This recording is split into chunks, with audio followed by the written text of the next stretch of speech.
Ladies and gentlemen, brothers and sisters in humanity, today, I invite you to reflect upon a remarkable truth that the concept of gender equality, which the modern world celebrates as a great achievement of the 20th century, was revealed more than 400 years ago in the pages of the Quran. Before there were conventions, resolutions, or international charters, there was divine revelation. Before the world spoke of women's rights, the Quran spoke of women's honor. Before the United Nations ever existed, Allah revealed a message that uplifted both men and women as equal souls before their Creator. In the 7th century, when most civilizations denied women even the right to live with dignity, the Quran declared in Surah An-Nahl 16:97, "Whoever does righteousness, whether male or female, while being a believer, we will surely grant them a good life." Here, gender is not a condition for value. Righteousness, faith, and good deeds are what define worth. This verse alone shattered the foundation of inequality centuries before the world even began to think about equal opportunity.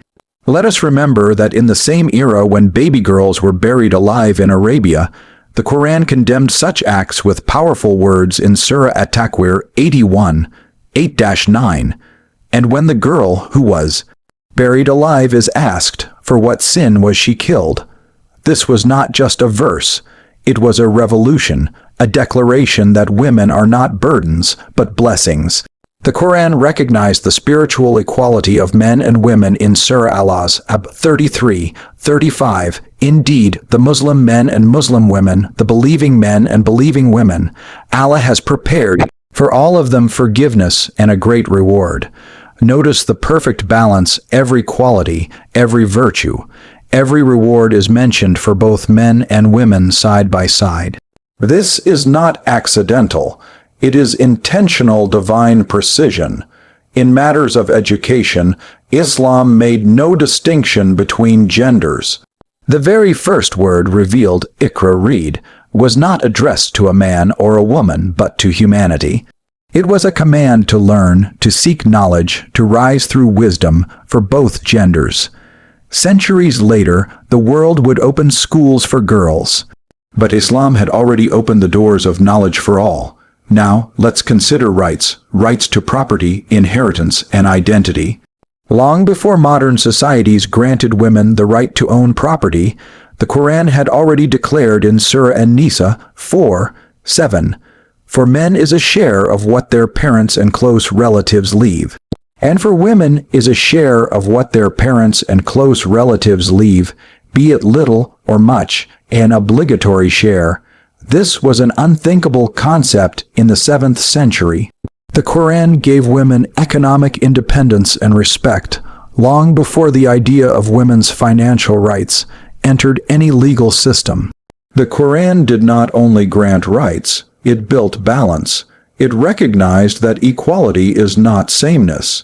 Men and women are equal in value, but different in nature, each designed to complement, not compete. Equality in Islam is about justice, giving each what is due, honoring both roles as essential for a harmonious society. In family life, the Quran urged men to treat women with compassion and respect. Surah An-Nisa 4:19 commands, "Live with them in kindness, for if you dislike them, perhaps you dislike something in which Allah has placed much good." What a profound reminder that dignity and kindness form the foundation of marital life. Even in disagreement, the Quran calls for grace, not domination. Today, the United Nations and many global movements emphasize gender equality, protection against discrimination, and respect for women's rights, all noble efforts. But the truth remains. The essence of these values was revealed in divine words centuries ago, not as a social trend, but as an act of revelation, a message from the Creator to all creation. The Quran's vision of gender equality is not limited to legal rights. It is spiritual, emotional, intellectual, and moral. It sees woman not as an object of society, but as a cornerstone of civilization.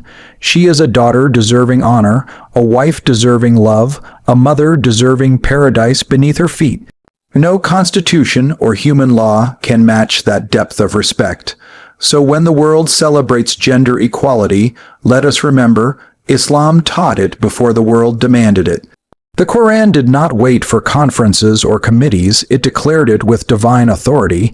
It reminded humanity that justice and equality are not man-made ideals but God-given truths. In conclusion, the Quran spoke not only about equality, it lived it, enforced it, and protected it. It did not need the United Nations to remind humanity of women's value. It was already revealed, timeless, complete, and just. If the world truly seeks equality, it must look beyond documents and declarations, and return to divine revelation, to the book that spoke the truth long before anyone else dared to. Thank you.